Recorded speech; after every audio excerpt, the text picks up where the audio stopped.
राजीव गांधी के प्रतिबंध को दिल्ली उच्च न्यायालय ने हटाया। सलमान रश्दी के उपन्यास सेनेटिक वर्सेस से प्रतिबंध हटा लिया गया है। राजीव गांधी ने यह प्रतिबंध लगाया था सन 1988 के अंदर।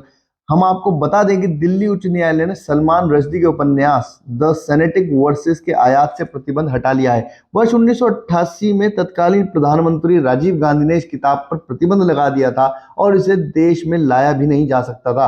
राजीव गांधी सरकार ने यह आशंका जताई थी कि इस किताब से देश में कानून व्यवस्था बिगड़ सकती है, इसीलिए इसके आयात पर प्रतिबंध लगाया था। इस किताब को लेकर यह कहा गया था कि मुस्लिम इस किताब से नाराज हैं। इस किताब को प्रतिबंधित करने वाला पहला देश कोई मुस्लिम देश नहीं बल्कि भारत था।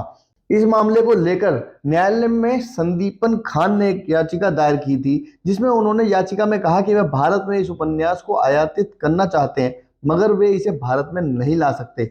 उन्होंने अपनी याचिका में कहा कि वह पुस्तक का आयात करने में असमर्थ हैं, क्योंकि 5 अक्टूबर 1988 को केंद्रीय अप्रत्यक्ष कर व सीमा शुल्क बोर्ड द्वारा एक अधिसूचना जारी की गई थी, जिसमें कि सीमा शुल्क अधिनियम के अनुसार देश में इसके आयात पर प्रतिबंध लगा दिया गया था। इस अधिसूचना ने ना तो कोई आधिकारिक वेबसाइट पर कोई अपनी सूचना दर्ज कराई और ना ही कोई सरकारी ऑर्डर निकला। दिल्ली उच्च न्यायालय के न्यायाधीश जस्टिस सौरभ बनर्जी ने कहा कि जो बात सामने आई है वह यह है, कोई भी प्रतिवादी दिनांक 5/10/1988 की उक्त अधिसूचना प्रस्तुत नहीं कर सका है, जिससे याचिकाकर्ता कथित रूप से व्यथित है और वास्तव में उक्त अधिसूचना के कथित लेखक ने भी 2019 में इसके दायर होने के बाद से वर्तमान रिट याचिका के लंबित रहने के दौरान उक्त अधिसूचना के प्रति प्रस्तुत करने में अपनी असहायता दिखाई है। न्यायालय ने इस विषय में निर्णायक टिप्पणी की और इन परिस्थितियों से हमारे पास यह मानने के अतिरिक्त कोई दूसरा विकल्प नहीं है कि ऐसी कोई सूचना उपलब्ध ही नहीं है।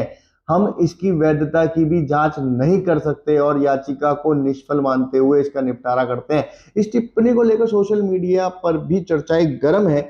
इस निर्णय की चर्चा पाकिस्तान डॉन अखबार के ने भी की है। क्या इसे ऐसा माना जा सकता है कि इस किताब पर औपचारिक या आधिकारिक प्रतिबंध लगाया ही नहीं गया था, या फिर इसे केवल तुष्टीकरण के चलते मौखिक आदेश के आधार पर ही इतने वर्षों तक प्रतिबंधित रखा गया? क्या राजीव गांधी की सरकार इस सीमा तक मुस्लिम तुष्टीकरण में थी और अधिकारी भी इस सीमा तक प्रधानमंत्री और कांग्रेस के कब्जे में थे कि केवल मौखिक आदेश के आधार पर ही प्रतिबंध मान लिया गया? इस निर्णय को लेकर विदेशी मीडिया भी चकित है। रीडर्स ने अपनी अखबार में लिखा कि सलमान रश्दी कई किताब के आयात पर 3 दशक से लगे हुए प्रतिबंध को इसलिए हटा लिया गया क्योंकि मूल सूचना अनट्रेसेबल थी। वैसे तो कांग्रेस और राहुल गांधी अभिव्यक्ति की आजादी की बातें करते हैं, मगर हाल ही में आए इस निर्णय ने उस सहिष्णुता की याद दिला दी जो कांग्रेस की सहिष्णुता की परिभाषा है।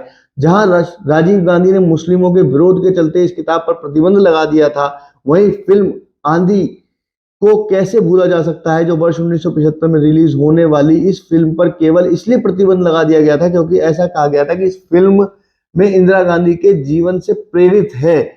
उसके बाद आपातकाल के दौरान भी इसे रिलीज नहीं होने दिया गया। जब आपातकाल हटा और कांग्रेस की हार हुई तो जनता पार्टी की सरकार ने इस फिल्म को रिलीज होने दिया। ऐसा ही राजनीति फिल्म में भी हुआ था। उस फिल्म में ऐसा कहा गया था कि कैटरीना कैफ का चरित्र सोनिया गांधी से प्रेरित है और कांग्रेस के लोगों ने इस बात का पूरा प्रयास किया था कि यह फिल्म रिलीज ना हो पाए, मगर ऐसा नहीं हुआ था और फिल्म रिलीज भी हुई थी।